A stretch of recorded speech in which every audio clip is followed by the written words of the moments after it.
Hi everyone, and welcome back to the G Word Grief. I'm Jess, and I am on to episode 4 today, and we are going to discuss Francis Weller's book, The Wild Edge of Sorrow, and we are on to gate number 4 of his 5 gates of grief. And today's gate is called What We Expected and Did Not Receive. There is another gate to grief, one difficult to identify, yet it is very present in each of our lives. This threshold into sorrow calls forward the things that we may not even realize we have lost. I have written elsewhere about the expectations coded into our physical and psychic lives. When we are born, and as we pass through childhood, adolescence, and the stages of adulthood, we are designed to anticipate a certain quality of welcome, engagement, touch, and reflection. In short, we expect what our deep-time ancestors experienced as their birthright, namely the container of the village. We are born expecting a rich and sensuous relationship with the earth and communal rituals of celebration, grief, and healing that keep us in connection with the sacred. As T.S. Eliot wrote in The Wasteland, "Once upon a time, we knew the world from birth." This is our inheritance, our birthright, which has been lost and abandoned. The absence of these requirements haunt us, even if we can't give them a name, and we feel their loss as an ache, a vague sadness that settles over us like a fog. This lack is simultaneously one of the primary sources of our grief and one of the reasons we find it difficult to grieve. On some level, we are waiting for the village to appear so we can fully acknowledge our sorrows. How do we even know that we miss these experiences?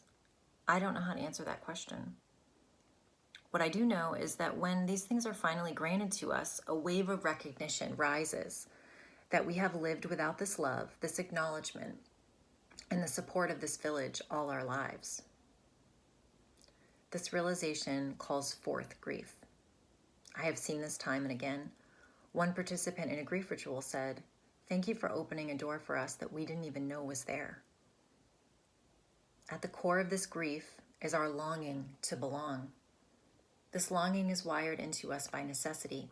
It assures our safety and our ability to extend out into the world with confidence. This feeling of belonging is rooted in the village and, at times, in extended families. It was in this setting that we emerged as a species. It was in this setting that what we required to become fully human was established. Jean Letteloff writes, "The design of each individual was a reflection of the experience it expected to encounter. We are designed to receive touch, to hear sounds and words entering our ears that soothe and comfort. We are shaped for closeness and for intimacy with our surroundings.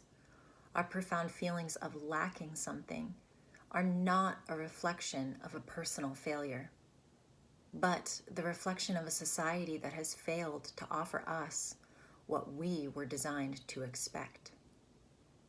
Letteloff concludes, "What was once man's confident expectation for suitable treatment and surroundings is now so frustrated that a person often thinks himself lucky if he is not actually homeless or in pain.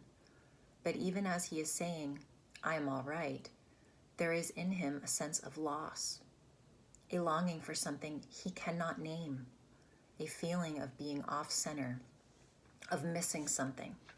Asked point blank, he will seldom deny it." Another facet of loss at this gate concerns the expectation of purpose in our lives.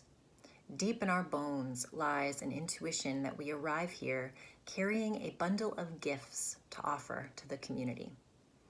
Over time, these gifts are meant to be seen, developed, and called into the village at times of need.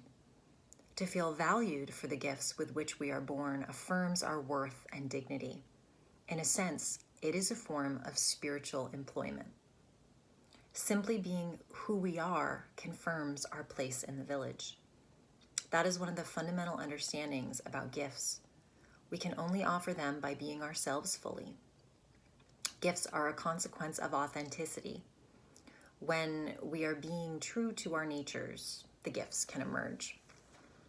I love this gate of grief. I think this is so fundamental to somebody who is going through a healing process, and also speaks to this longing that a lot of us have, that we move through our lives with and try to figure out. It's kind of like that void that people talk about that we try to fill. And for me, I'm in recovery, and I've been sober this month, actually 9 years.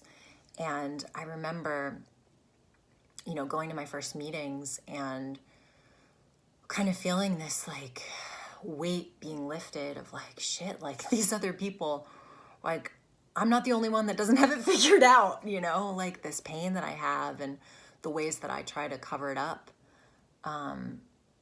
It creates dysfunction in my life, but I'm not alone in that. And it's really interesting. There was something about, for me, and it's not a one size fits all. There's many variables for people on their healing path, and everybody has a different story.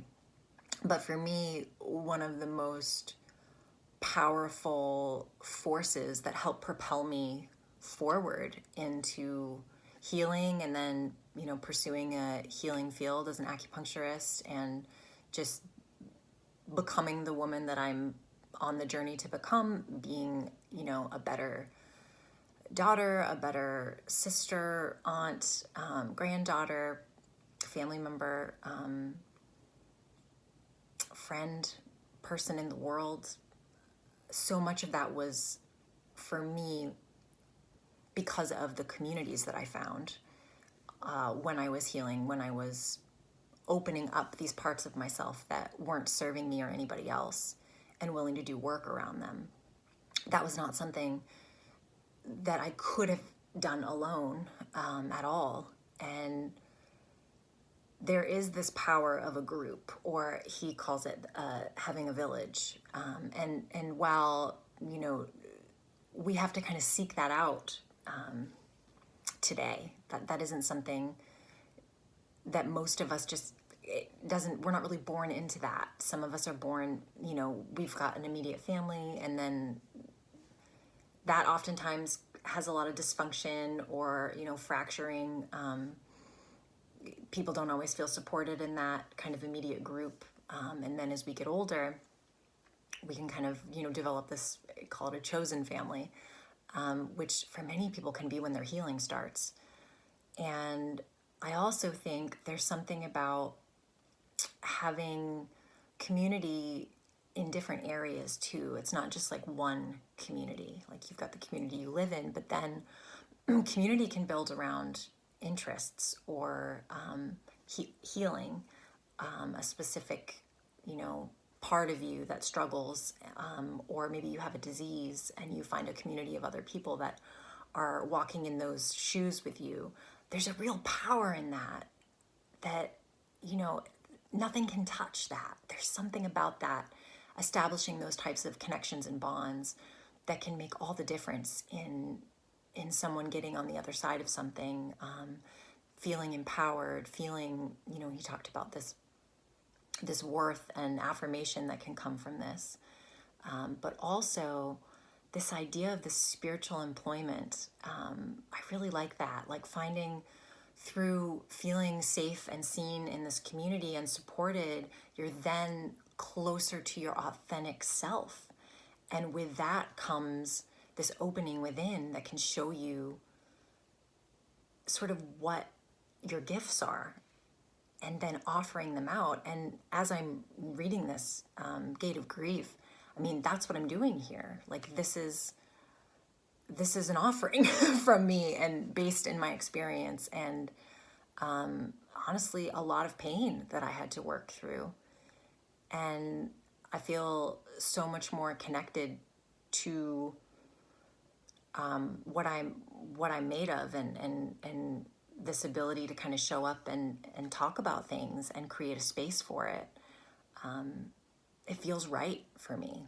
I'm not getting paid to do this or sponsored. It's not work. Like, this is spiritual employment for me. And I'm just really grateful you guys came along to watch today. So feel free to reach out, reflect. Thanks so much.